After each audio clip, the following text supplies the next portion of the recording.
Pasuk Aleph.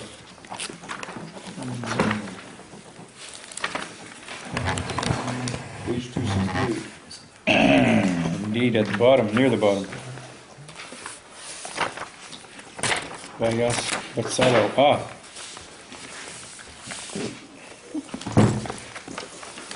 Okay. 268.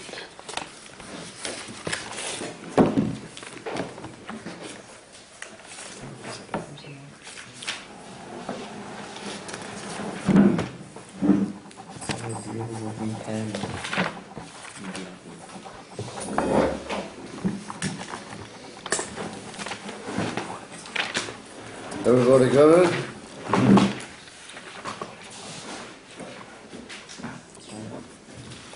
Chapter 37, Pasuk Aleph.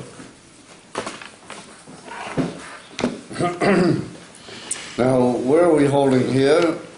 Chapter 37 is in the middle of the Parsha Vayakhel. And this week we read both Parshas, Vayakhel and pikudei. So up till now, we've been busy.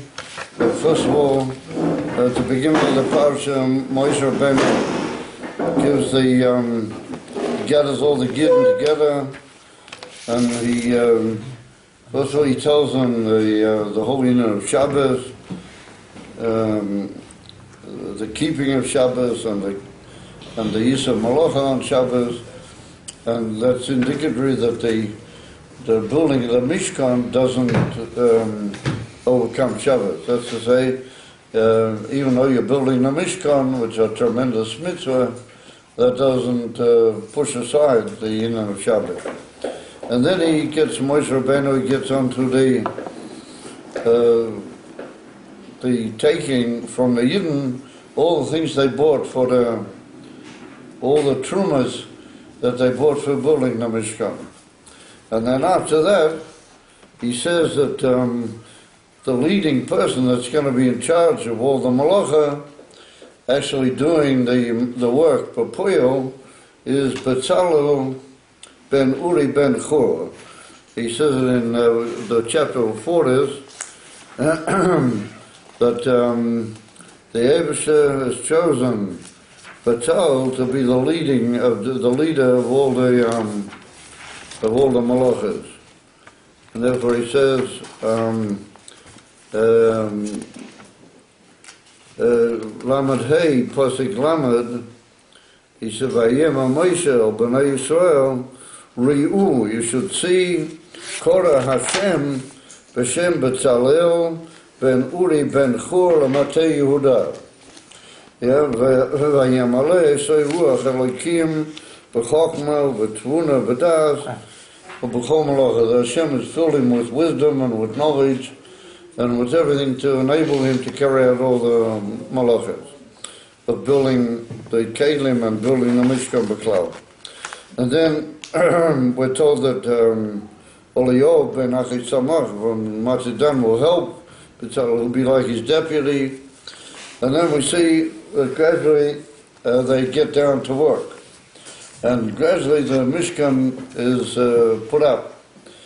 But we see an interesting phenomenon, that first of all they put up they made the Urias. And then they made the Kroshim, and then they put up the Kroshim and the Urias all together, and you had a finished Mishkan first. And then we're going to start off with a pasuk here, and that's going to lead us to a further discussion about this whole, how they built the Mishkan B'Klal. But we see that when it came to Poel Mamish, they put up the Urias and the Kroshim and the walls of the Mishkan and the what you might call the roof or the coverings. They put the all up first. And then they got around to making the Kelim. And here we start with the first of the Kelim, which is a new chapter. Vayas Bezalel es ha'areim, atzei shitim, amasayim v'chetzi orkoi, va'omer v'chetzi rochboi, va'omer v'chetzi keimozei. that Bezalel made the orim, and it was 2.5 amas in the breadth. I'm sorry, 2.5 amas in the length, and an amma and a half in the breadth, and it was an amma and a half high in the height. So ask yourself the question, why do we mention Bezalel here? I mean, we were told, at the pasuk I showed you, Moshe Rabbeinu has told the Jewish people that Hashem has chosen Bezalel ben Uri ben Hur. Now, it's interesting that we mentioned who he was son of, and he was the son of Hur. You guys know who Hur was. You don't know who Hur was. Well, I guess I can't blame you for that, but you should know who Hur was. Because it's written that when Moshe Rabbeinu went up in the mountain by the war against Amalek, then he had 2 people with him. They held his hands up. Yeah, one was Aaron and the other was Hur. There's a whole mitzvah with Hur that he passed away on Mesiras Nefesh. You know, the whole mitzvah by the eagle when the people went crazy. He tried to stop him, and unfortunately he was killed. Hur. So Hur was an amazing person of Mesiras Nefesh, and he was a very close Talmud of Moshe Rabbeinu. So this is Bezalel. There's an old saying, I just want to give that out. There's so much to be said about all these inyanim. There's an old saying in the Babbage that Mesiras Nefesh goes over from generation to generation. That Mesiras Nefesh goes over in the blood. It's not something that the fathers have Mesiras Nefesh and the children don't know what the heck that is. No, if you have a father that he was above Mesiras Nefesh, that goes over into something affects and builds the children from the Mesiras Nefesh of their parents. And therefore, the fact that Bezalel was the man who actually made the Mishkan, B'Poel, he was a son of Hur. And who was Hur? Who was above Mesiras Nefesh. And we'll soon see in a second that he used his Mesiras Nefesh here, Bezalel. We're going to see in a minute, but let's go. So ask yourself the question, why did we mention Bezalel's name here? Now, why do I ask that question? Because up till now, it's written by all the Urias and the boards, how do you call them, the Kroshim, and all. Excuse me, I have a cold, and please forgive me. Excuse me. As we have, by all the things that have been made up to now, it's written every time they started something new, it's written Vayas. Now Vayas means he made. It doesn't say who, it says he made. It's a singular verb. So by all the things so far it's written Vayas, he made this, Vayas, he made this, Vayas, he made that. So the question is, who is this Vayas? You know, who is this he who is making all the things? So there's a difference of opinion about that. The truth is, the Ramban, he holds that it doesn't mean anybody in particular. It just means anybody who was given by Bezalel to look after that particular job, so he was doing it. Bezalel was like the general boss, according to the Ramban. And Vayas is like an impersonal statement, not meaning anybody in particular, but just whoever was in charge of that particular malacha. However, the Medrash Tanchuma and the Medrash Rabbah, they are of the opinion that Vayas means Bezalel himself. And when it's written Vayas, he made, and Vayas, he made, Vayas, he made, up till now everything was Bezalel. The Rebbe Zoya asks himself the question, why do we all of a sudden mention him here? Vayas Bezalel es ha'orim. The orim means the ark for the luchas. Yeah, that's the Torah. That's the union of the Torah. So I ask the question, why do we mention Bezalel all of a sudden here? If he's been written the whole time up till now in an impersonal state, then why do all of a sudden we mention him here? So, we'll deal with that in a minute. We'll sort of go into that in a little bit more detail in a minute, but suffice it to say that whatever way we'll learn it, if Vayas was just anybody, but all of a sudden Betzalel is mentioned here by the Oren, and even if we'll say that Vayas was, all the Vayas up till now was Betzalel, the fact that we mention him by the Oren demands a view. Why would we mention him especially by the Oren? There's a simon that the Oren must have some very special connection with Betzalel. Or Betzalel must have some special kesher with the Oren. And what is the Oren? The Oren is the place where the luchos were. And the truth is that the Gemara brings in Masechta Bava Basra that inside the Oren were not only the luchos, the two, the second luchos that were given, but there was also a Sefer Torah in there, and there were like the broken luchos that Moshe Rabbeinu broke when he came down from the mountain.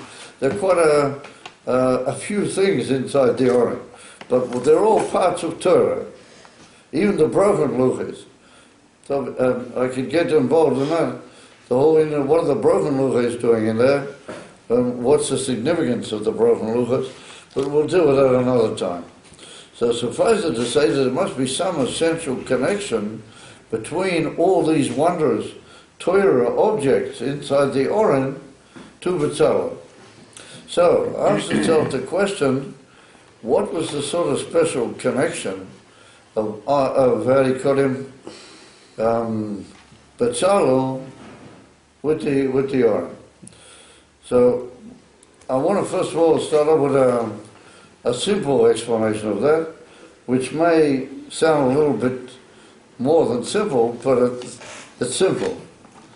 And what's that?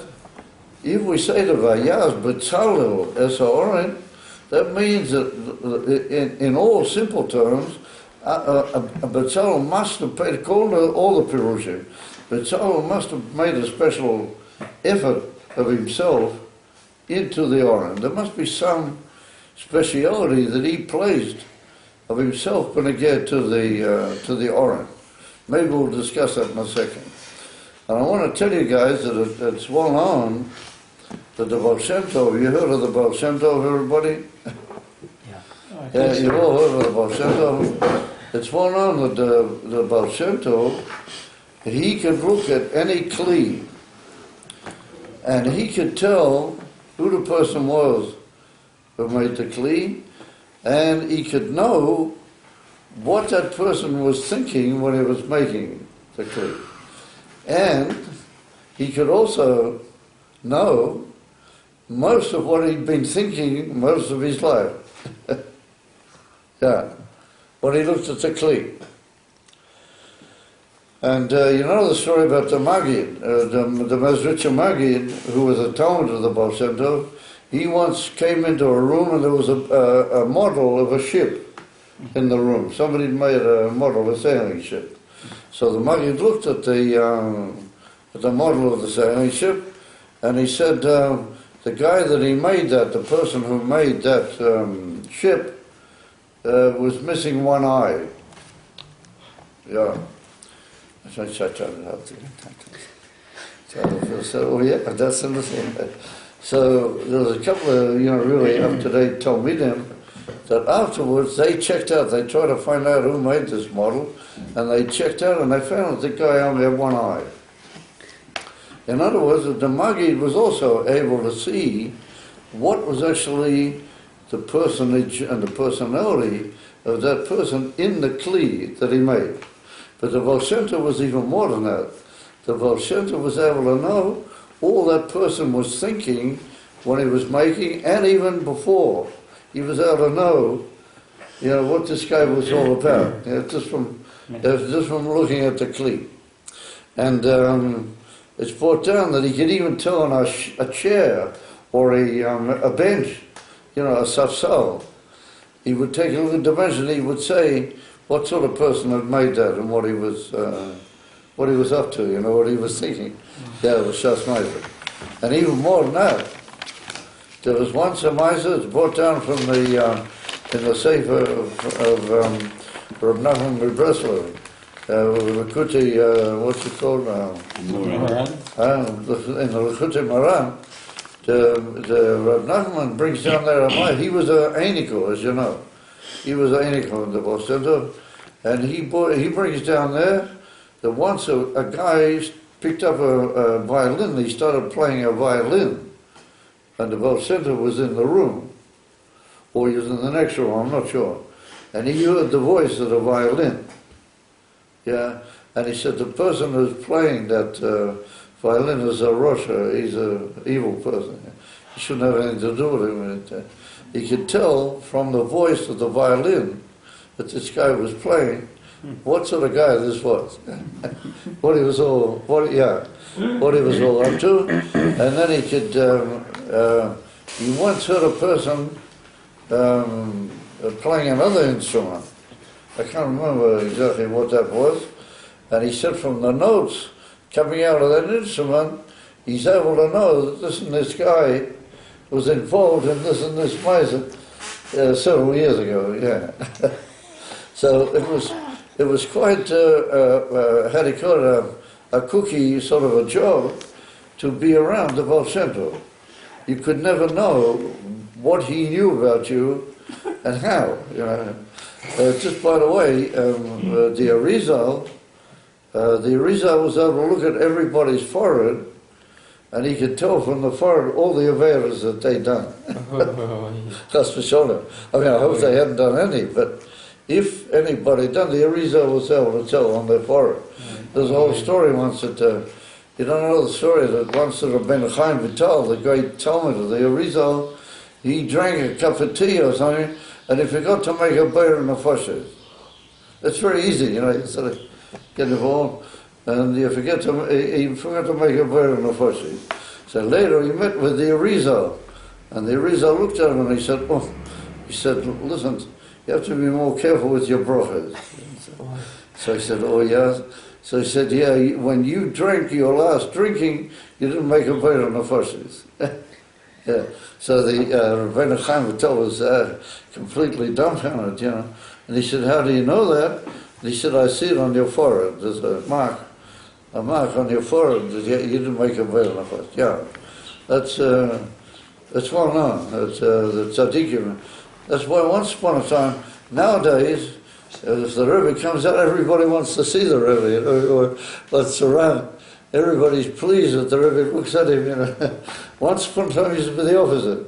When the Rebbe would come out, all the Chassidim would dive under the benches, or they would try to hide. They didn't want the Rebbe to look at him, because who knows what he sees. Yeah. There's a whole story with Ravitcha the Muslim. But anyway, I'm getting aside, so we have to go back to our point. But remind me at some point, I'll tell you the story about Ravitcha the Muslim. The whole story with the Friedrich Rebbe. Yeah. Anyway, whatever. Vayas Betzalel es ha'oren.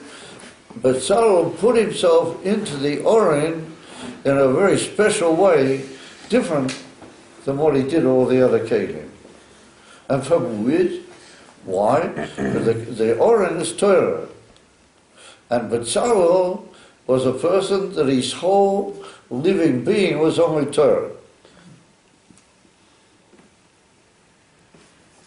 Yeah. So how do I know that? His whole being, his whole existence, they say in Yiddish, oh, that's very good. They say in Yiddish, sein ganzer Matthias, gewinnt Torah. His whole Matthias, his whole being was Torah. How do we know it? I'm going to bring down the Gemara in a minute. The Mishnayim, when they're teaching us here, I'm going to bring out Gemara in a second. So I'll soon mention you a Gemara. And it's written in the Gemara Masechet Brachos that when Betzalel made the Mishkan, he was mechaven, and everything he did, to all the letters that Hashem used when he created the world. Yeah. As Hashem created the world through letters, the Asara Mamaras are oisias. They are oisias, Shebehem Borav, Shemayim V'oret, but Tzalu knew what they were, and he was able to. So they say, how did he know? How did he know all the different oisias? I mean, that's a huge amount of oisias and combinations. The Alter Rebbe brings it in Tanya, in Shara Yichud, at the beginning of Shara Yichud. So how come B'Tzalel was in it? Because B'Tzalel learned a huge amount of Torah. His whole existence, his whole being was Torah, and therefore he knew all the letters that Hashem created the world. So B'Tzalel was a living Matthias of Torah. And when he worked on the Mishkan, so now we can imagine what the Mishkan, what sort of thing the Mishkan was. If you had a guy like that, building and making everything connected with the Mishkan, it was all living and speaking the oasis of creation. Which means, if you were tuned in when you walked into the Mishkan, Gilei Lakud. And what happened? V'shochanti b'sei chom. You took it home. The Abbas to dwell with you through the Mishkan in everything you did. V'shochanti b'sei chom. Anyway, let's get back to our point. So we've got this thing that Eddie called him. B'Tzalel is a Orim. Also B'Tzalel's mentioned here. So let's take a look at Rashi. Where am I? Oh. So Rashi says on that pasuk, Vayaz B'Tzalel es Orim. Says Rashi, Vayaz B'Tzalel. Yeah, that B'Tzalel made Eilachura. Here, why do we mention B'Tzalel here especially? So Rashi says, L'fisha noson nafshui ala malocha yoyser mishar chachomim nikreis al shmoi. That because B'Tzalel gave his whole soul to the work, more than the other wise men that were working with him, therefore it's called on his name.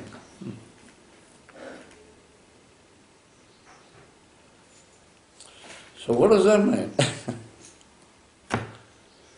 What it means is it says that B'Tzalel, when he worked, he gave his whole self into the work. Not just he put the oisias of Hashem, but he put his whole self as well. And what would you call that? If you were asked to describe what type of state by a human being that is, if you take your whole soul and your whole nefesh and you put it into something, what would you describe that? How would you describe that? Shiur Nefesh, maybe. Huh? Shiur Nefesh, Oh. yeah? Who? Yeah, it's him. Somebody already said it? Yes, he said it. So that's very good what he just said. So now I'm not so angry that you're looking up another book. Don't worry about another book. You'll be okay. So that's the inyan of Mesirus Nefesh, to take your soul and put that completely into what you're doing. That's not just the inyan of enthusiasm. That's not just the inyan of, how they call it, diligence. It's not just a inyan of being, capable and well expressed. Uman means, how they call it, a craftsman. But it means that you've given your whole self into it in a way that you've had Mesirus Nefesh. Now, what does Rashi mean with this word malacha? Malacha means work in general. It doesn't just mean the Orim in person. So, l'chera, if we look up where Rashi got this from, he got it from the Medrash Tanchuma. He got it from the Medrash Tanchuma and also from the Medrash Rabbah. He got it. If we look up over there, then we see that what it says here about Betzalel is not referring precisely to the Ori.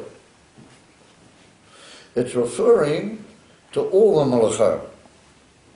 Because the Medrash Tanchuma and the Medrash Rabbah, they learn that wherever it's written previously, Vayaz, he made, and he made, and he made, and he made, singular, he made, is referring to Betzalel. In the say, why do we mention Betzalel's name here? Yeah? I mean, we know it's Betzalel. Why do we mention his name here? So therefore says the Medrash Tanchuma, that what's the Inyan that we wanted to, at any given point, we wanted to say who Vayas was. But for certain reasons known to the Medrash, it didn't say Vayas Betzalel right at the beginning. It just said that he did, and he did, and he did. And then when it got to the Aaron, it said Vayaz Betzalel.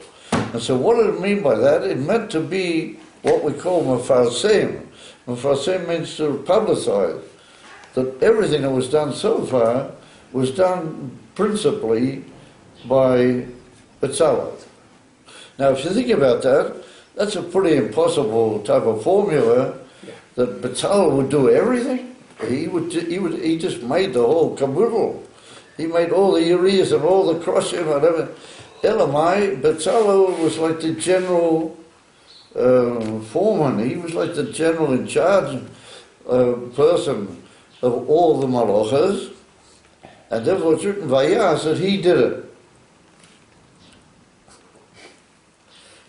Give him a little prod. The reason I say to prod him is that it bothers him. He would like to hear. Some people slow because they just, they can't be bothered. But when he's slow, he's a oiners, what they call it. He's an unwilling victim. So, it's put down like this. Says the Medrash Tanchuma and the Medrash Rabbah, they both say that the reason wrote in Betzalel's name, that they wanted forever in the Torah, Hashem wanted that it should be Mefarsim, and made clear to everybody that everything that was written so far in the singular was referring to Betzalel. And this was a way of showing that he was the main Balabas, that he called the main foreman and the main maker of all the things up till now. And so we decided to mention his name to give him, and the Medrash Rabbah says that that's like a form of a reward that was given to a very special reward. Ad kedikach that the Medrash Rabbah asked, would that take away from his reward in Olam Haba? And it says no, it wouldn't. Even though we gave him a reward here that we were fasting him, that everybody knows for sure who was in charge of the whole Aveda was Betzalel. But what sort of question occurs to your mind with that type of theory? There's an obvious question that occurs to everybody's mind. If you're already doing that, then do it at the beginning. Why do you do it in the middle? And why do you do it davki by the Oren? Do it by the menorah, do it by the Mizbeach, or something. What's it with davki the Oren? So we see from that even if we go with the explanation of the Medrash Tanchuma and the Medrash Rabbah, that really Vayas is all the Vayas up to now is anyway Betzalel, and we want it to be Mefarsim in the Holy Torah, the name of Betzalel, the people should know, in all the generations to do with Betzalel, even though they could have worked it out, but nonetheless we want it to be, to make him go down in history, and in the Torah, there was Betzalel who did everything. But why do we do it right here? Why do we do it right here? I'm really not sure, but maybe it has something to do. You have to shout. Okay, sorry. Maybe it has something to do with Shiur Nefesh. The fact that Shiur Nefesh. Huh? Has to do with Mesirat Nefesh. Yeah, well that's what Rashi tells us. But you see, Rashi says the word Malocha, and Rashi's quoting from these two Madrashim. So Rashi is not talking about the Oren in particular. He's talking about all of them. All the things Batzal did. Everything Batzal did, Mesiras Nefesh. And we're now being mafas on that, but we're making that public knowledge. So the question is, why did he do it by the Oren? You follow? Yeah. That's the question. So we must Maybe say, because the Aaron takes up no space. huh? The Aaron doesn't take up any space when you measure it. Have a big space. Doesn't take up any space when you... Takes up no space. That happens to be true. That's a very high thing. But in Parshas, what does the Oren represent? Like we said before, what Torah. was with the whole Matthias of Batzal? What was he? Torah. Torah. He was Torah. He was what you might call his whole being was Torah. He even knew all the uses and everything. His whole being was Torah. Yeah, therefore, the fact that it was made famous here for all the generations to come, that he did everything, it was Davki here. And Rashi says he gave himself on all the malachas. Yeah, and that's why it's called on his name. The purpose of mentioning his name here, according to Rashi, is to make his name famous on all the malachas. Yeah. But the question is, why did you do it precisely by the Oren? Why did you do that alongside the Oren? Maybe because that goes in the Holy of Holies, Kodesh Kodashim. Because it goes in Kodesh Kodashim, it's a very... In other words, Bezalel, through his Mesiras Nefesh for everything, he had a special connection with the Oren. Because according to the Ramban and other great Meforshim, the whole reason why the Mishkan was built was pure for the Oren.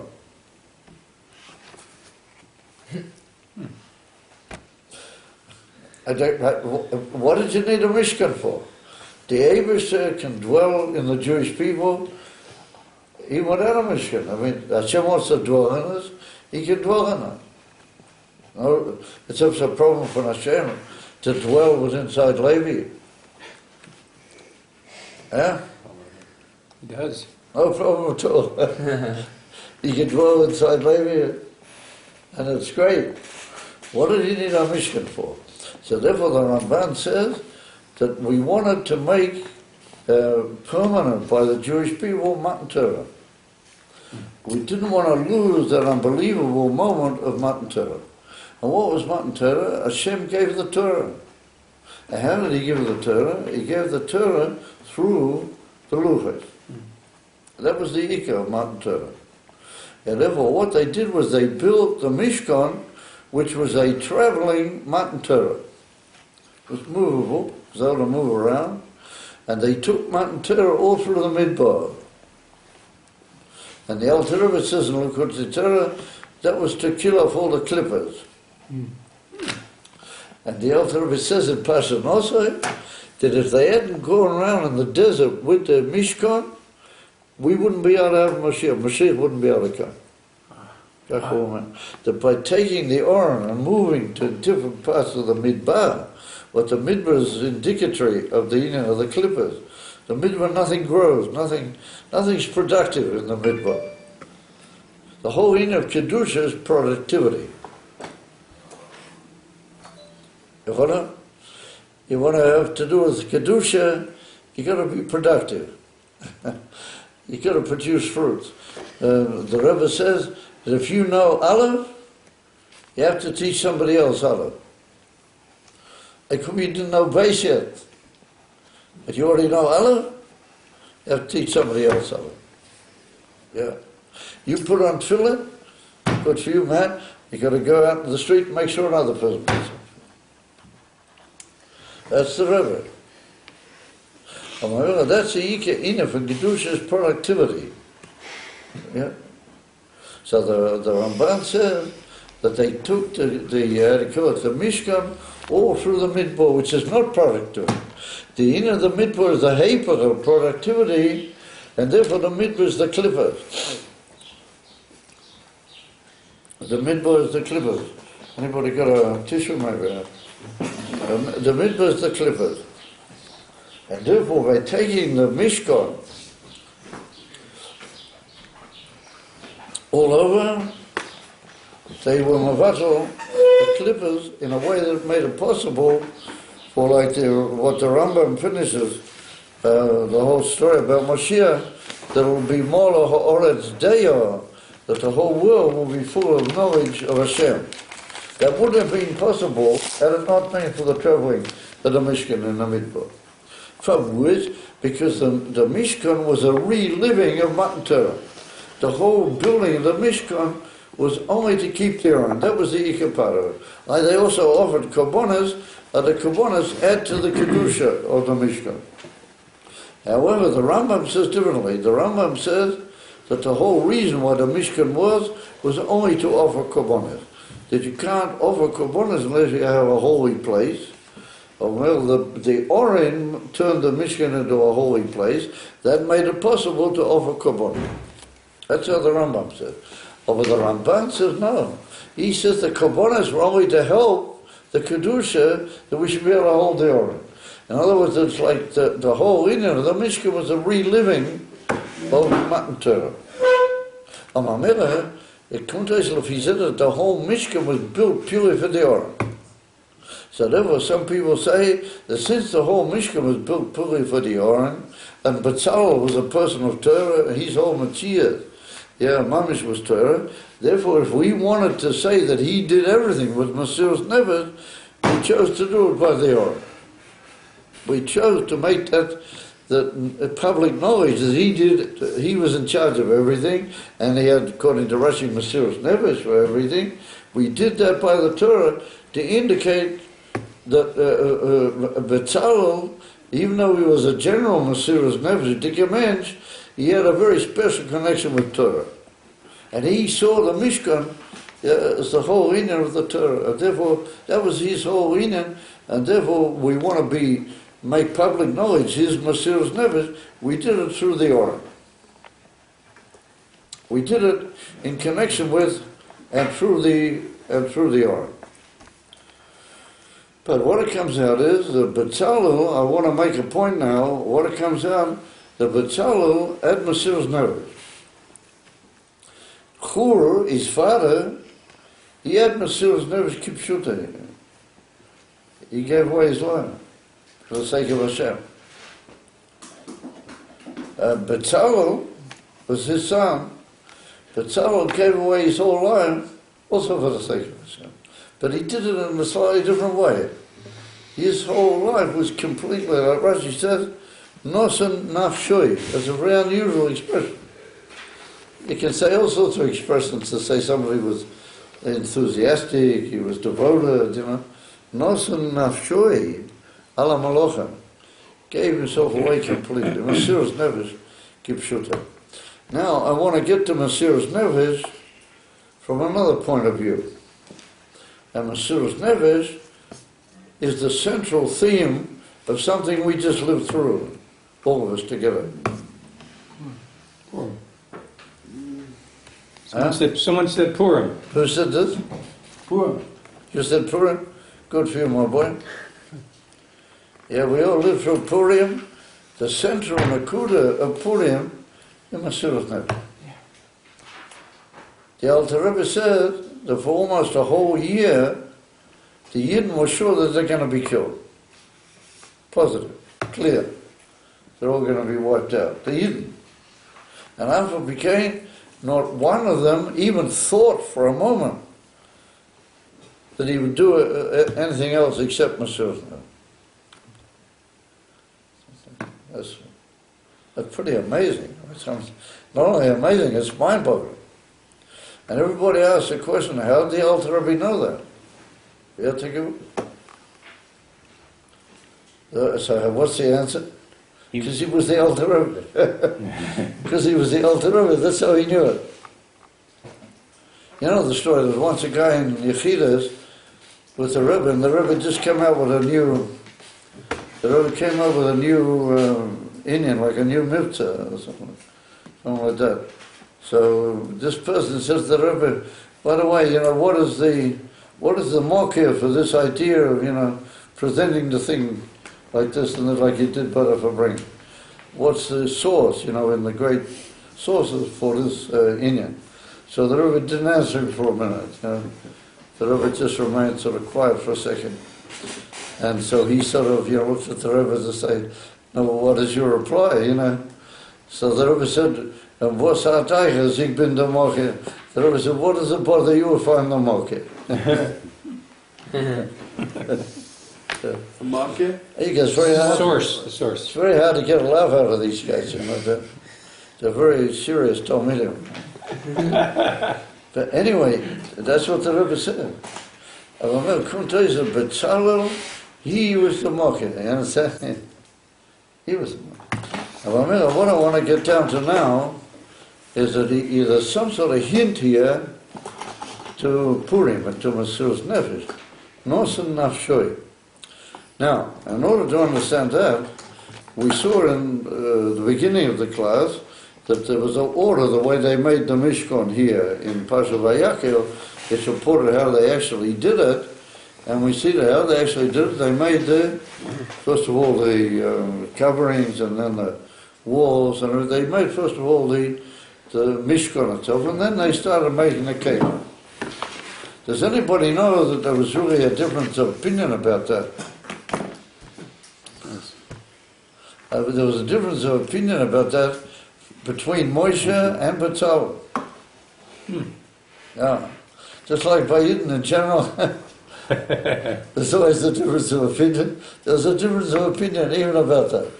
And it's brought down in the Gemara, in Masechet Brachos, Daf Nun Hey, Omid Aleph, it's brought down that in Pasha Truma, if you look up, we see Moshe Rabbeinu gives the first commandment to make all the things for the Mishkan and to bring the Truma, to bring the things that are necessary. So what was the first thing that Moshe Rabbeinu mentioned in Pasha Truma? Does anybody know? To make the He's kalim? cheated, he's looking it up. To make the kalim? Huh? To make the kalim? Very nice. The first thing Moshe mentioned in Truma is the Kedah. The first thing he mentions is the Oren. And over there it's written, Asu es Oren, Lashon Rabbi. And the Gemara learns from that in Masechet Yuma that all the Yidden had a part in the Oren. So we can't learn shut over here that Betzalel was the only one, like we said. Rashi's talking about the Malach in general, not just about the Oren. Everybody had a part in the Oren. Everybody had a part in it. Betzalel was Moshe Neves. He gave Mesiras Nefesh to it.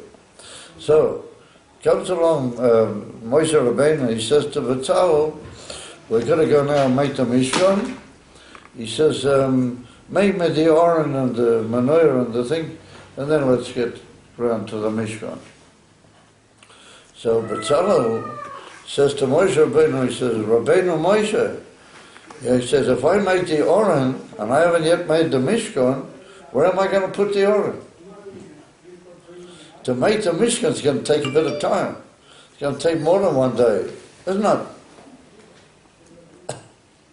Don't suffer so much. What? You're suffering, yeah? Maybe it's just a mistake on my part. Yeah. So Betzalel says to Moshe, he says, if I make the Oren, then the time it's going to take to make the actual Mishkan, where am I going to put the Oren? Elamai, we have to make the Mishkan first, and then we'll have a place, and we'll make the Oren, we'll put the Oren straight into the Kodesh Kodeshim. into the Mishkan, where it'll be. So Moshe Rabbeinu says to him, he says, it's not stum that you're called Betzalel. He says, no, it's not stum that your name is Betzalel, because he said, Betzel, Kale, you were in the shade of the Eberstein. So everybody's eyes jolt out, what does that mean? You were in the, you're in the tail of the Eberstein, what is that about? So he says, Chiru, that you heard what Hashem said to me. And he said, when I was on Sinai, I was told first of all to make a Mishnah. And I admit to you that you're right. That's the quote in the Gemara. So everybody's eyes jump out on stalks. I mean, you know, if so, why did Moshe Rabbeinu change the whole? Why did he tell him? He told him to make the Oren first. And when he reported the whole thing, he reported the Oren. In Pasha Truma, he brought down the Oren first. So I can tell you that here we find an amazing phenomenon, according to the Gemara, that Moshe Rabbeinu actually changed what he did. He said, you're right, and he said, your name tells me that you're a very holy person, because you actually know what Hashem said to me. That's what Hashem said, to make first the Mishkan, and afterwards make the honor and everything. So I asked the question, why would Moshe Rabbeinu want to change? Why would he say, no, let's make the honor first? Maybe he forgot? Forgot? He's going to change Hashem's word and change Hashem's instructions? Moshe Rabbeinu didn't forget. He wanted to emphasize the importance. I know people in Yechidus with the Rebbe, that they heard things from the Rebbe 15, 16 years later. They remember. In Yechidus, the Rebbe reminded them of something he'd said to them. Yeah. 15, 16 years ago. So, but the Plus all the thousands of people that the Rebbe had seen in the meantime. So you can't say the Rebbe forgot Chas v'Shalom. Well, what's happening here? Here Moshe Rabbeinu heard from Hashem, and after he came to the Eden with a different formula. Had it not been B'Tzalel, he would have gone ahead with that. And he even said to B'Tzalel, you make first of all the Oren. And B'Tzalel said to Moshe Rabbeinu, what are we going to do with the Oren in the meantime? He said, oh, Simon, you heard from the Rebbe, I can't beat you. So the old Rebbe asked this question. In Torah, the old Rebbe asked this question. No. And the old Rebbe says like this.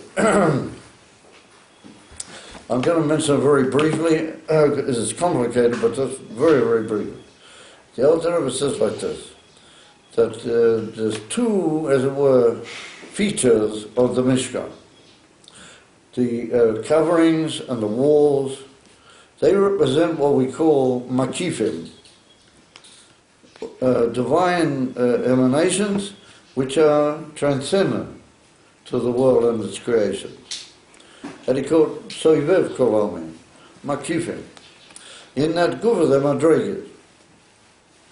The kalim, they represent what we call pnimi. The kalim, they're how the oil enters into the vessels and shines and fulfills a vessel. But it's already a limited light which comes in into the vessels, as it were.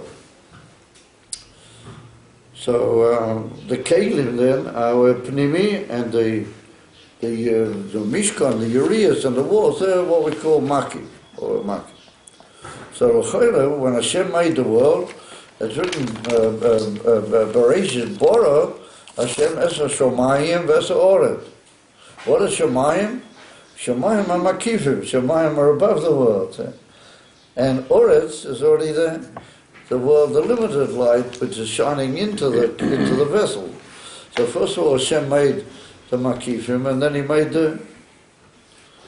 So that means that Moshe Rabbeinu should also wanted to make that way.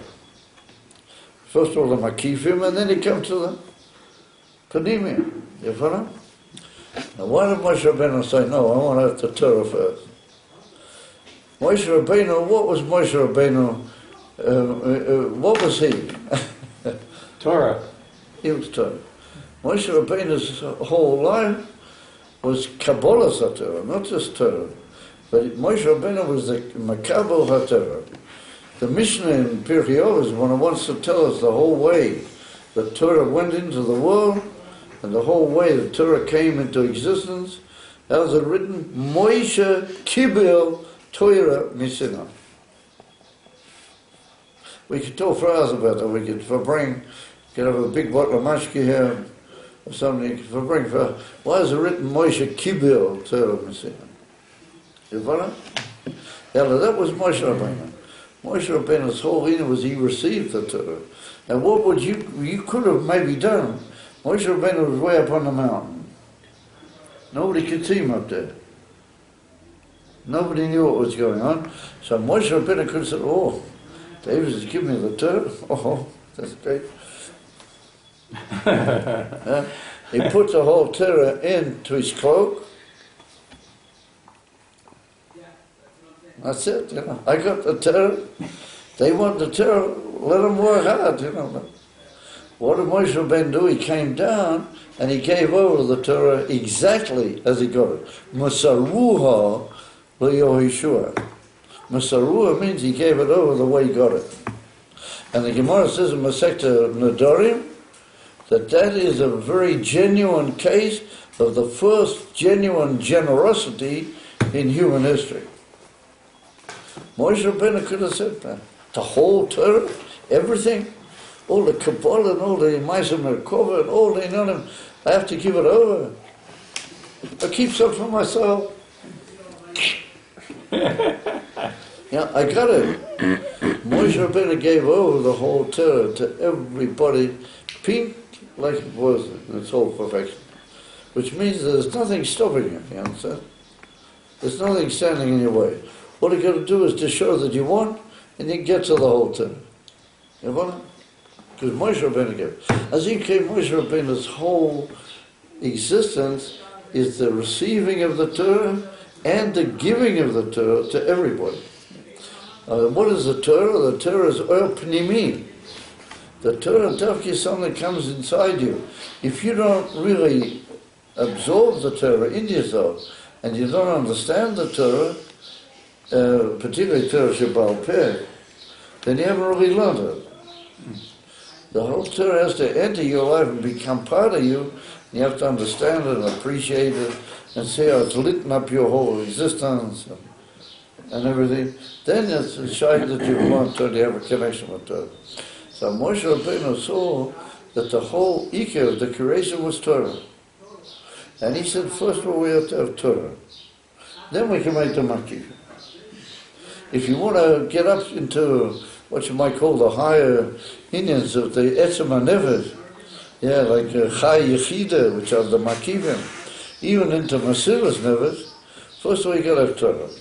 If you don't have Torah, it doesn't sort of go. And that's what Moshe Rabbeinu said.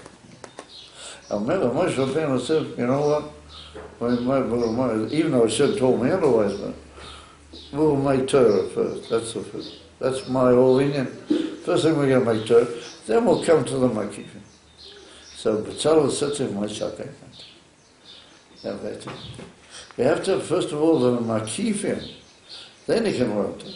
If you're not prepared right from the beginning for Mesilas Nefesh, then you'll just, like we say, you'll put the Torah in your pocket, and you'll be a nice, comfortable balabaz, you know. You learn Torah and everything. But the Rebbe says, oh no. The Rebbe says that you've got to be right from the beginning, you've got to be prepared for Mesilas Nefesh. If you're prepared for Mesilas Nefesh, then when you learn the Torah, so much. Then if you're already sort of prepared, then when you come to the Torah, that's something else. So Moshe heard that, he said, you know something, B'Tzalel? He said, you got a good point. He said, because that's in effect what Hashem said. And he said, you're quite a cookie, B'Tzalel. He said, you know everything that I heard on time. So that was the argument between them. And it means that right from the very beginning, you've got to be ready to go beyond yourself. If you're prepared to go beyond yourself, and you've caught that message, then you can learn Torah.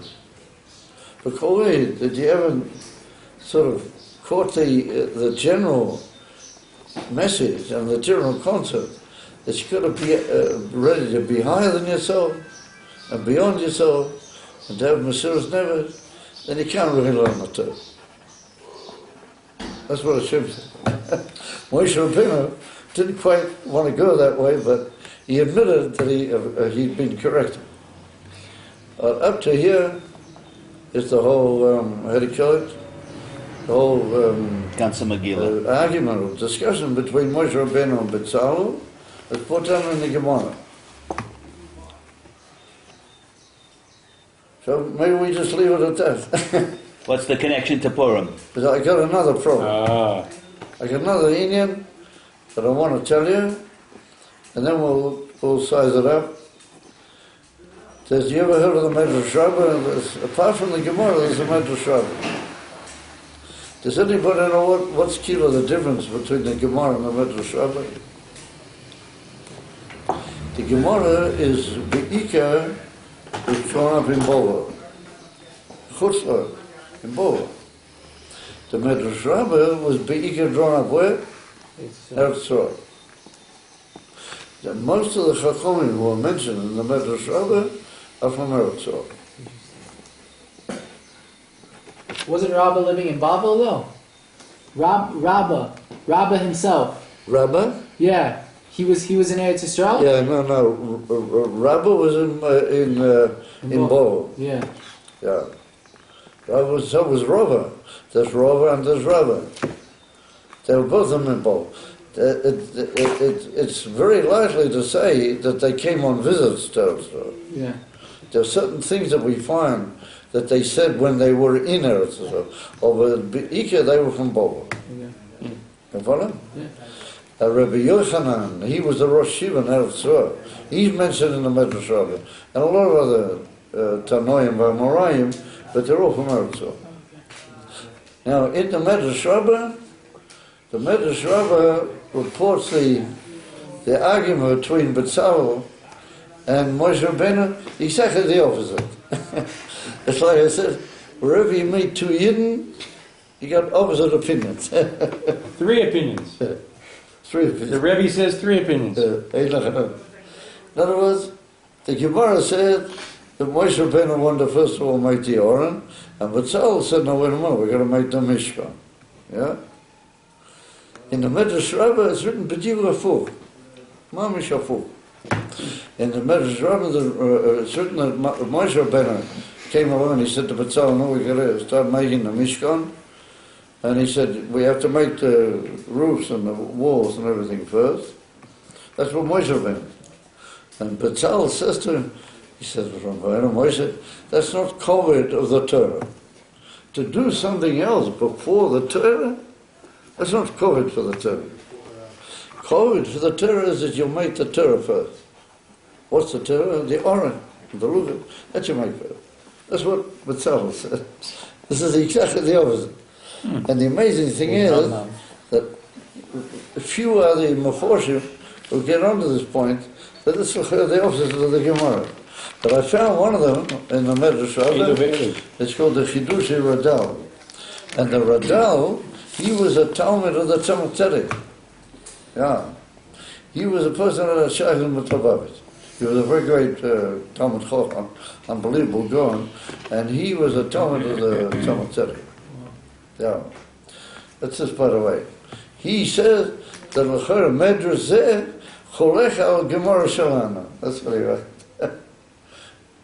But he doesn't say any answers or anything. He just that this Medrash is opposite than the Gemara. What's in the Medrash? Charles says, no, listen, Moshe, we have to make the Torah first. And Moshe Rabbeinu says, no, we're going to make the Mishkan.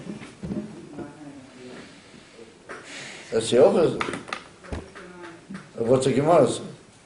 So, if I wanted, I could say, okay, guys, let's say l'chaim on some hot coffee or something, and we'll consider that that's the end of the shiur. We'll go on. Uh-oh. I don't know if anybody would be terribly sorry, would they? Yes. But anyway, let's try to somehow or another settle this whole thing, you know. Let's try and sort of work something out. And that is, I want to suggest to you, I want to make a suggestion. There is a great Mefarish on the Chumash, which is not printed in this Chumash. He's called the Moab Shemesh. And he was a Talmud of the Rebbe Elimelech Melech a Talmud of the Rebbe Elimelech. And he wrote a sefer called Ma'or V'Shemesh, Luminary and Sun. Ma'or V'Shemesh. He wrote a famous work. He asked this question, and he answers an answer about it. But his answer would take a bit of time for me to explain to you. It's connected with other concepts. I want to try and go a sort of different way. You all forgive me, this is my idea. So Hashem should forgive me if I'm being a little bit too forward. But what I'd like to say is just like this. It's two different periods of history. What does that mean? The Medrash Rabbah, it brought down in Hayom Yom.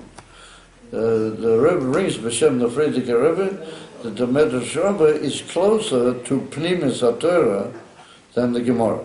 The Gemara is like Nigla the Torah, and then you got Pnimis HaTorah on its own level. What he calls over there, the intermediary between them is the Medrash Rabbah. Yeah. Medrash Rabbah is Torah Eretz Yisrael. So we suggest that the Medrash Rabbah is the koyach to get back to Eretz Yisrael. What's going to take us back to Eretz Yisrael? Mashiach. You're in good form today, my boy. That's the inif at the Gula Slam. Mashiach. We're already in Eretz Yisrael. We're in Eretz Yisrael, but we're not. You see, we're here, but we're not here. Who's really going to make us here? Moshe, the Gula Slam. Well, that's written in Torah, in the Medrash. What's written in the Medrash?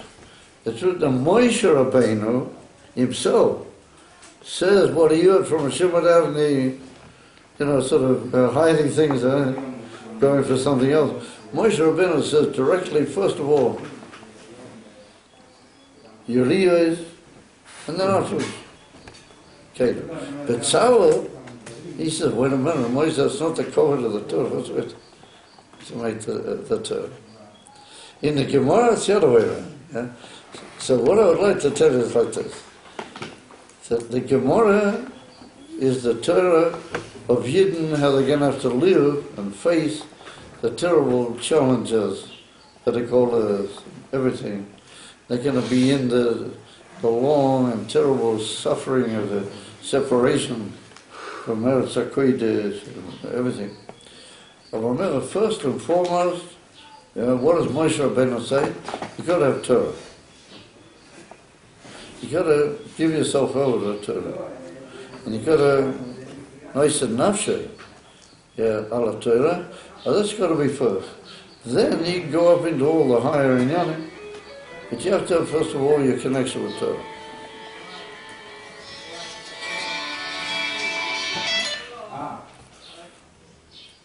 First of all, you have to have a connection with Torah, and then you can go up into higher inyanim.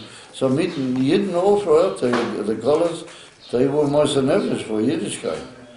But first and foremost was the Torah. For example, the way it's told in the Gemara about Rabbi Hanina ben Tradian. You heard of Rabbi Hanina ben Tradian?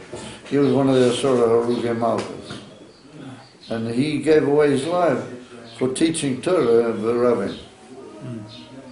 So we see that first of all, he brought Torah to everybody. And then the Romans arrested him and they killed him very cruelly, Rahman and Flan. I don't want to go into how that happened.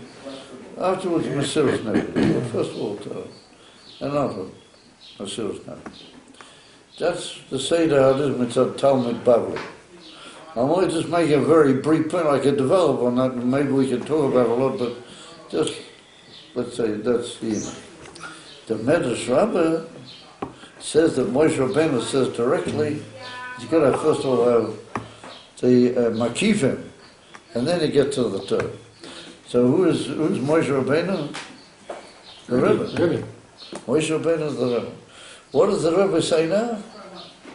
You got to be a healthy Meshuggah. You know what a Meshuggah is? Just the Kedusha. Oh, he said the word. I didn't say it. Shtus to Kedusha. The Rebbe said that whole minor from the Frierdiker Rebbe, that is the document of the last generation before. The Rebbe says. Makifim. You got to be ready, first of all, right from number one. You got to be ready for big time. Makifim. In your name of Mesiras Nefesh, things which are not usual for club. And that's got to be your basic outlook, that you're ready for anything. The Rebbe will say to you, you got to stand on your hands and walk down Dizengoff Street or something. That's the way you got to do it. That's the way you do it. That's the Seder of the Avodah. In other words, it has to be makivim, very, very big makivim, and if you're devoted to those makivim, then you come to Torah, then you understand the Torah, and you chop the Torah the right way. Because it's very easy to learn the Torah in a very, what do you call it, balabatish way. I don't mean anything against anybody. Chas v'sholom. But the other day, Menachem mentioned to me about a certain person he knows that he doesn't want to receive a Tanya. Why? Because his rabbi tells him that the Tanya is not necessary. It may be a great work, but you don't mess around with it. It's not for you. Yeah. Which means that the whole ikar in a way of the Torah is lacking, as it were. Because you can learn Torah, but you're not balanced with your whole situation. If, however, you're connected with Mesiras Nefesh, and you're in a matzav of Chai Yechida, you're in a matzav of the Makifim, right from the beginning, and you make first of all the Urias, and you make the Mishkan, and you make the Makifim, then you come back to the Torah. That's what he said. Then you know how to use the Torah to spread Elokus. And that divinity, not just to spread ideas, but to spread divinity. And that's what Rashi says about B'Tzalel, that he was a Baal Mesiras Nefesh. He gave away his whole nefesh to what he did. B'Tzalel. And that's our message now. Yeah, and that's what Moshe Rabbeinu, according to the Midrash, that's what Moshe Rabbeinu taught B'Tzalel. In the Gemara, it's a bit mashma the other way around, but in the Midrash, that's what's mashma. The Moshe Rabbeinu, the Rebbe, he says you got to be ready for big time.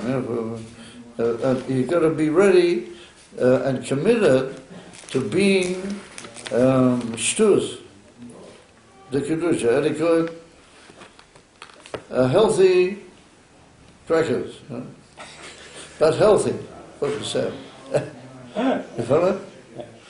Oh, you got to be ready. You ready for that? Oh, now I can deal with it. Properly crazy. Oh. Properly crazy. In Yiddish, a gesunter Meshuggah. Is it? What does that mean? Totally crazy. And that means that when you walk into 770, the first and foremost thing is, you're just a soldier. You've come just to listen to commands. You don't know what the next command is going to be. Who knows what they're going to demand of you. But you're ready, and whatever it will be the command, you're ready. You're not just interested in ideas, you want a beautiful life, You're just ready for whatever will be there. And once you've done that, then you can learn to. Then you go to. You built your Mishkan, and that's Torah Eretz Yisrael. That's the Torah of the Medrash Rabbah, but that's going to get us out of the Golos. That's going to bring Moshiach, and that's the Bosi Lagami. First of all, it's truth. Then afterwards we get down to work. We get down to work, and what is the work? To bring Moshiach B'Poyam. You follow? Because you can talk about Moshiach from here till Timbuktu. Talking about Moshiach. We've got to have poor money. I'm going to finish with a little story about the Reb Marash. You guys know the story. You know the story. He doesn't know what story. There's once in Europe there was a big Yisrael that in the year Tov Reish Ches, which was the time of the Tzemach Tzedek, Mashiach was supposed to come that year. Supposed to be the case. And a lot of Rabbanim spoke about it and everything. Towards the end of the year, in Elul, the Reb Marash came into his father, the Tzemach Tzedek. He said, it's gone through the whole year. We're already close to Rosh Hashanah. And he said to him, the case doesn't come, what's going on?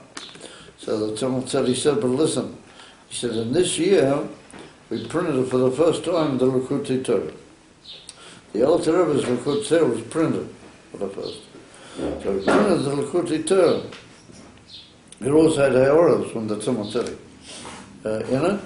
So he said, Yofutzu Mayim L'Socha K'Osimar. Kilo Mashiach has come. You follow? So the Reb Marash, he didn't take that for an answer. And he said, what you're saying is the Mashiach came in Ruchniah. He said, we have to have Mashiach b'poel mami. You follow? Yeah. That's the matter. To bring Mashiach b'poel mamish, first of all, Uriahs, first of all, crackers, then you get down to it. Okay, guys, have a good day. And everybody should bring Mashiach b'poel. Mamish. And I understand that is it right to announce it now, or shouldn't announce it?